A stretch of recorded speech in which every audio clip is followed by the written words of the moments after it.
皆さんこんにちは。ランルイのルイでございます。今日は超初心者向けのバレーボールルール説明。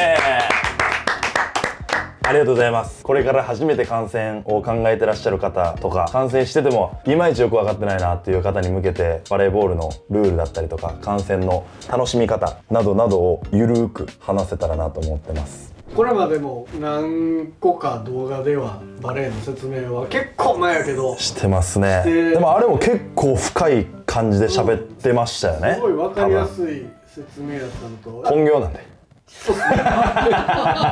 一応ね、はい、バレーボール本業でやらせていただいてますんで、そうなんですよ。なんで専門性は一応あるのかなと思いますけど、なかなかねテレビで見てても改めて説明があるわけでもないしないですからね。やっぱりその専門用語が飛び交ってたり、今の何だろうっていうのがやっぱりあるし、解説の人はほんま難しいと思います。だってあれ次のプレーがどんどん進んでいくわけじゃないですか。いやあの時のプレーはとかって言ってそれで5分とか喋ったらもうセット終わるじゃないですか。自分解説もねいずれやりたいですね。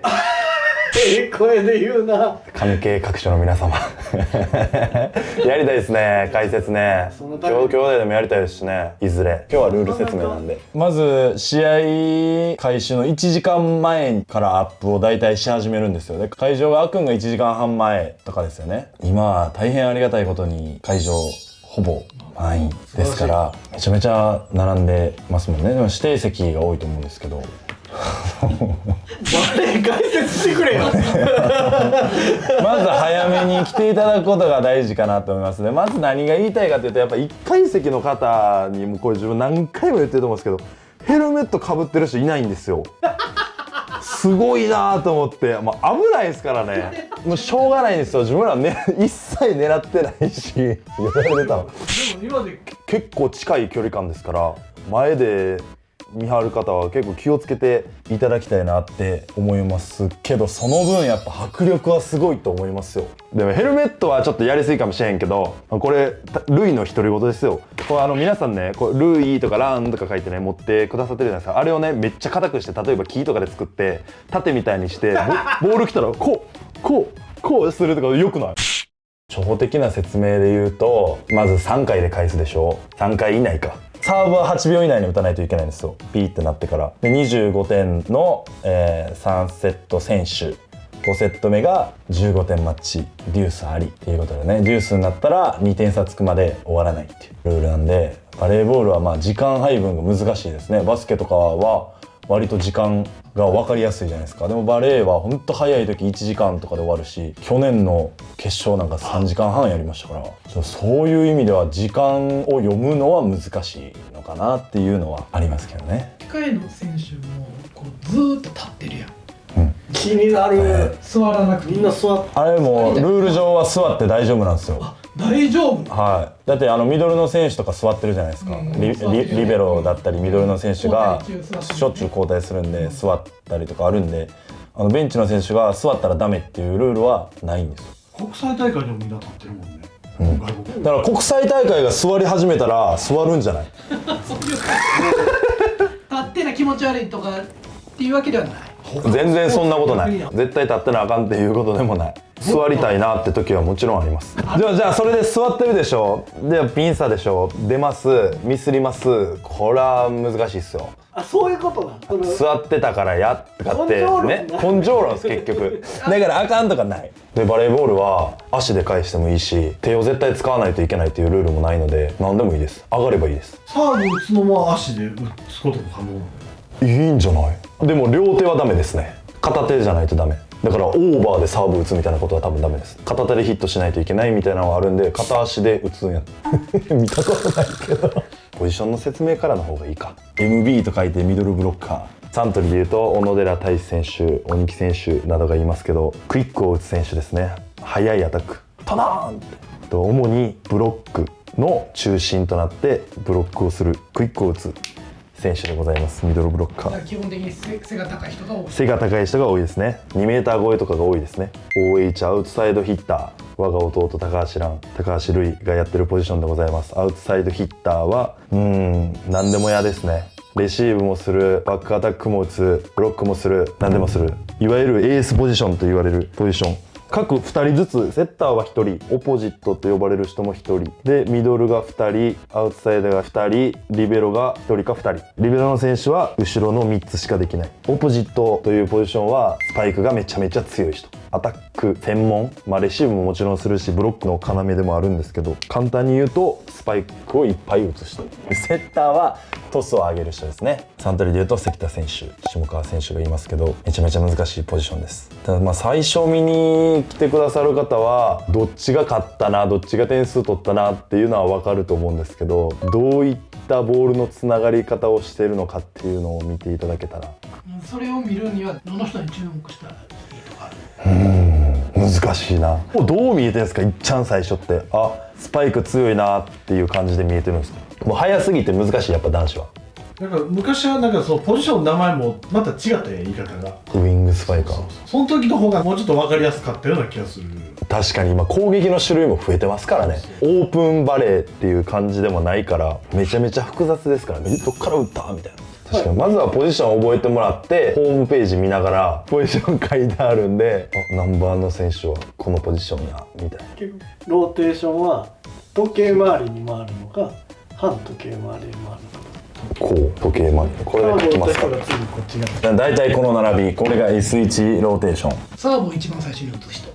セッターです。でも相手のサーブから始まったら OH スタートになります。1個回るんで。バレーボールはセット始まったら、これも各試合なんですけど、セット始まったらセット終わるまで当たり前ですけどローテーション変わらないんですよ。最初のスタート目玉って言うんですけど、目玉を決めたら変わらないですよ。でもセットごとに変えれるんで超入門編やから、これ難しい。S1、S2、S3 っていうポジションはセッターの人がこの今数字振ってくれたどこにいるかっていうローテーションの名前です。そうです。セッターの人が例えばじゃあこの4番にいたら S4 からこの試合が始まりますねっていう解説っていうみにんながなります。解説の人が言ったはずはそういう意味ですよって、それに対してのその戦術とかまたおいおいでおいおい。で、基本的にこのミドルのところにリベロが入るってことです。守りの時はリベロというのは違う色のユニフォームを着てる小川選手がいますけど、違うユニフォームを着てるのがリベロという。守備専門、アタックができません。サーブもできないしアタックができない。飛ばなかったらいいんですけどダメです。じゃあそのリベロは7人でやってるわけじゃないやん。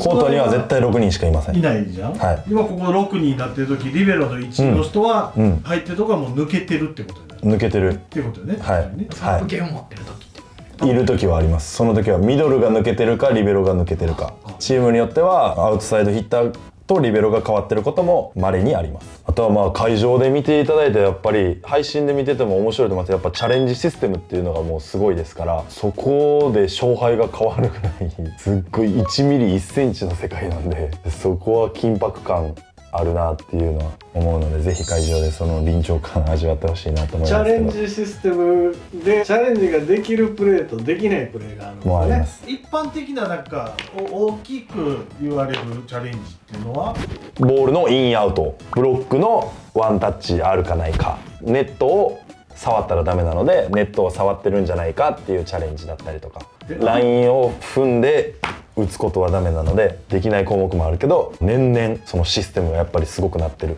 嘘つけないっていう時代にバレるという。昔はもう自分らが中学高校の頃はいかにバレないようにするかっていうこれも技術ですから、他の競技でもそうやと思いますけど、審判が言うことは絶対という感じですけどね。ベンチでその立ってていいのは監督だけなんで、監督だけコートのこの横の方でね立ってていい。こっち側とか行ったらダメですから、監督がゾーンがそこ一応決まってます。出過ぎると怒られます。いわゆるサッカーみたいなイエローレッドみたいなのもあるんやったっけ。あります。バレーボールの場合はレッドカードが出てしまうと1点入っちゃうので、イエローが何個でとかっていうのもある。自分ら難しいというか、そもそもあんまり出ないんで、出やすい競技ではないんで、そうね、イエローとバレーボールって相手に向けてガッツポーズとかしたらあかんやん。ダメです。それで相手に向けてガッツポーズしたらイエローとか出るの。一旦は警告ですね。キャプテンが呼ばれるみたいな感じかな。何回もやってるとイエロー出たりはします。意図的すぎたりとか、向こう向いてるけどただ喜んでるだけみたいな、それはもうニュアンス。偏見って言われたらあれだけど、外国の選手は結構表に出したがりやん、感情に、で言葉も分からんけど言ってる人も中にはいて、警告受けてる人もいるよね、結構いますね。それが意図的かどうかっていうだけの話で、基本的にはこう決めた後反対こうガッツポーズしてる選手が多いっていうか、もうそれが染みついてますね。それは中学染みついてる生とか小学生の時から一緒。一緒もうずっと一緒。それお客さんに対してアピールする分にはいいんだよね。いいと思いますね。会場を盛り上げるっていう意味でパフォーマンスするっていうのは全然いいのかなっていうのはありますけど、ここら辺もやっぱり配信では映らない部分もあるんで、ベンチの選手だったりとかそういったところはやっぱり会場でしか感じれない部分なんで、そこら辺も会場で見ていただきたいなと思いますけど、こんな感じで分かっていただけたでしょうか。かなり勉強になりました。勉強に。先生、はい。配球でね、出た。影山が日向にオープントスを上げるんですよ。オープンって影山が言ってトスを上げて日向が打つっていうあのシーンがすごく日向が嬉しそうにスパイクを打つっていうのが象徴的に書かれてるんですよ。この間の映画でもあるシーンなんやけど、はい。セッターがオープンに上げるっていうことがスパイカーにとってそんなに嬉しいんやっていう意味合いがあんまり分かってないんですよ。日向に上げたんですよね。そうだから基本的にはクイック打つ選手やからじゃないですか。ミドルの選手にオープントス上げるってことはないですね。そもそもオープントスっていうのも説明してほしいね。オープントスっていうのはネットがあってこれぐらいが普通のトスでしょ。アンテナがあって、はいはいはい。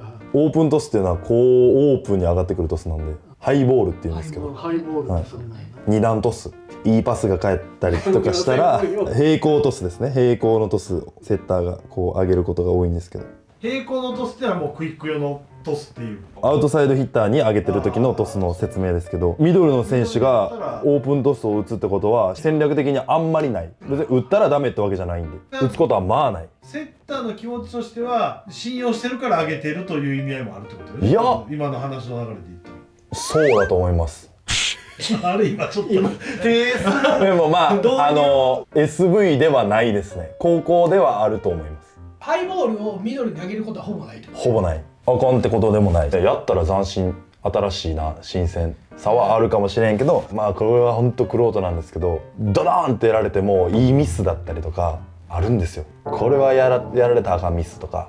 まあ最初見て一番最初に思うのは、男子で言うとやっぱサーブミスがやっぱ一番分かりやすいんで、サーブミスがここで入れとけよって、本当にプロレベルになると100発100中入れてくださいは絶対できるんですよ。もう横から上からでもうずっと入れといてくださいは絶対できるんですけど、そこは戦術的な役割の問題なので、サーブミスが一番目立って分かりやすいんですけど、それが難しいところではあるんです。初めて見た時はなんで入らへんのかなって思うよね。それで試合が終わってしまうことあるんで、それはもちろんね、サーブミスが少ないに越したことはないんですけど、絶対100発100中ではないんで。もうあと1点負けてる時あと1点って時でも強いサーブを狙いにいってるサーブがあるわけやからな。監督の指示からでここはサーブ入れておいてって指示があってミスってしまったら、そこは役割ミスになりますけど、6人サーブ打つんでリベロは打たないんで、6人の中でしっかりと役割が決まってますんで、そこはぜひ見ていただきたいなと思いますけど、僕がこのルールブックも見ずに話してることなんで絶対間違ってる部分もあるので、そこは多めに見ていただきたいんですけど、まあ、こういったYouTube 通じて皆さんにルールだったりとかバレーボールの面白さを伝えていきたいなと思ってますので、ぜひコメントとかまた初歩的なルール説明だったり、もっと踏み入った何を喋ってるかわからんようなルール説明もしていきたいなと思ってますので、ぜひコメントの方お待ちしております。最後までご視聴ありがとうございました。